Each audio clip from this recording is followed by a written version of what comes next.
Alright, welcome back guys. Welcome to your first time here. I'm Vision here at Bond Entertainment, bringing you guys another video. Today I'm giving you guys my thoughts and reactions regarding the new Spider-Man No Way Home trailer that was released last night. Now, if Marvel and Spider-Man is something you're interested in, don't forget to hit subscribe button down below, hit that bell icon down to miss any more Marvel content from me moving forward. Now let's begin. Yeah, so like I said, we finally got our first teaser trailer for Marvel and Sony's Spider-Man 3 No Way Home. Now, this was a long time awaited. Everybody was waiting for this. A lot of people were curious when this was going to drop, and there was a lot of rumors that it might, if they didn't drop it soon, Spider-Man might be delayed due to Sony not wanting to release it due to COVID. But now it is officially dropped, and I gotta say, this was a really solid trailer. I really enjoyed it, and there was a lot in this trailer that I wasn't expecting to see, and so I'm very much hyped for it, because we get to see pretty much the aftermath right away of what happened to Peter right after the end of Far From Home. So that is really great. We get to see a lot of good stuff here. We get to see, him and MJ on the roof of a building, discussing things. I really like how they picked that off, and then we get to see, how things are unraveling in regards to like legal stuff, and how he's being interrogated. Now, I do think we got a little tease and a possible appearance without just actually showing him from Daredevil because if you look at the scene where he's talking to the cop in the interrogation room, you see the cop and you see someone slam down a big pile of papers. Now, if you look at the cop or interrogator, he is wearing a blue suit. However, when this other person who slams down the pile of papers, he's wearing a white suit. So it's definitely someone different. So I honestly do believe that's Matt Murdock, and they're introducing Daredevil as his lawyer, which is really cool and really exciting. But we get to see a lot of stuff there. Now, we do see him at home, so I'm gonna assume he's like on house arrest or something, following everything. Cause like, why would he be at home if he wasn't like in jail or something? So I'm gonna assume that either that or he's at home and then they raid his house and arrest him. That's definitely a possibility, but I do believe that he's like gonna be on house arrest. But at that point, he does end up going to see Doctor Strange, which we knew he was gonna be in this movie. Now, so that's another thing going there, cause I think that's why he's on house arrest, because he'd have to break out of jail just to go see Doctor Strange. So it would make sense that he's on house arrest in some sort of way. So, like I said, he goes to see Doctor Strange, asks him to cast a spell. We do get a little comedic moment between the two of them, and he's asking Strange, can you cast a spell to make everybody forget who I am? Now, we actually get to see Juan in the trailer, and he's probably going to play a minimal role in this trailer, or in the movie, but we get to see him telling Strange not to cast a spell, it's too dangerous. But we do end up seeing Strange go and cast a spell. However, Peter ends up talking in between the spell, and it disrupts things, and everything, as we can tell, goes haywire. And at that point, we get to see a lot of crazy, insane stuff there. Strange mentions that they tampered with the multiverse, which they know very little about, and how pretty much everything is going crazy, which is this, of course, going to lead into the multiverse of madness that we all know is coming out. So that's pretty much confirmed right there. Which is very exciting. I really like that. I feel like this is kind of like going to be a prequel to that movie in a way. A lot of this stuff is really connecting very well together. But like I said, we get to see a lot of chaotic scenes here.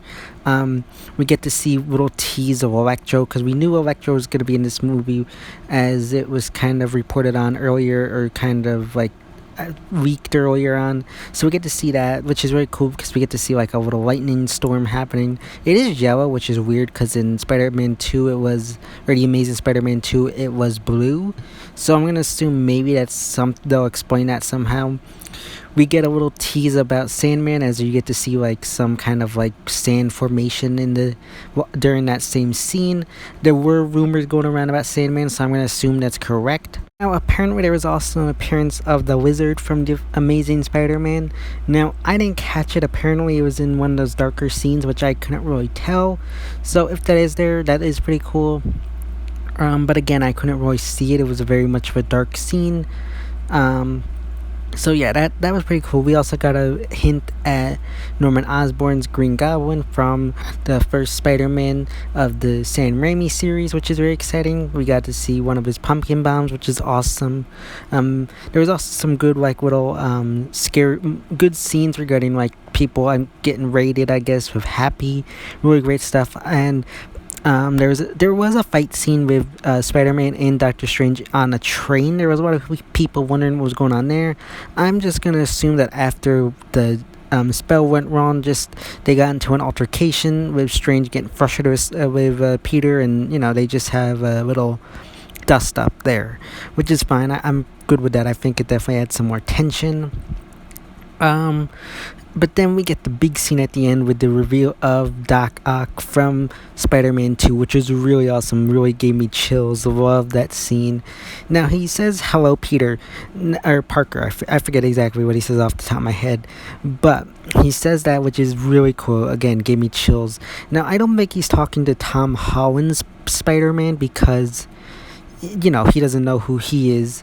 I think he's talking to Tobey Maguire's Spider-Man, who is off screen or just edited out so you don't know he's there. So I think that's pretty much who he's talking about. That is really cool. Again, very solid trailer. Again, I really liked how they I was a little, again, at first I was a little I didn't really like how they kind of teased Green Goblin and showed Doc Ock in the trailer, but at the same time, I feel like it is good setup. We know that we had rumors about them coming in, so that was fine. So we pretty much got the confirmation that this movie's gonna center around the Sinister Six. We got those 5 villains, and I'm gonna assume that the Vulture will be involved somehow.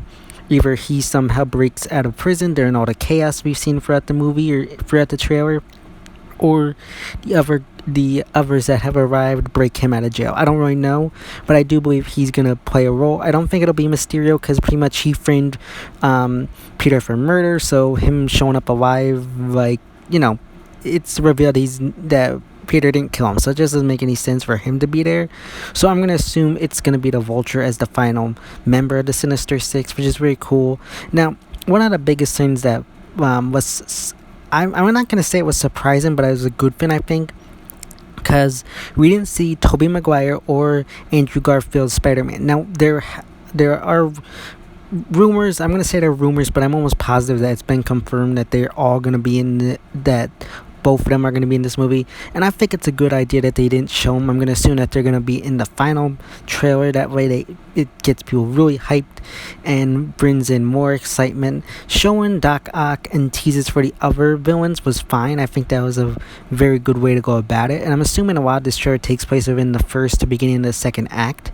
That's just my first opinions, and then like when we get to the second final trailer, that's where everything's gonna really come in. But overall, I thought this trailer was really solid, gave good setup, had good introductions and teases, and I'm really super hyped for the movie to come out in December. Fingers crossed it does still come out. Again, with everything going on with COVID, I could see possibly being pushed to next year, but I'm really hoping it does not. But let me know your thoughts and opinions regarding the trailer in the comment section down below. So yeah, guys, that's my trailer reaction and review for the new Spider-Man No Way Home trailer. As always, if you like this video, don't forget to give it a big thumbs up and share. Don't forget to hit the subscribe button down below. Hit that bell icon. That would miss more Marvel content from me moving forward. And you can follow me on Instagram and Twitter, which is linked in the about section on my YouTube channel. As always, I've been Vision Hero Blind Entertainment, and I'll see you next time.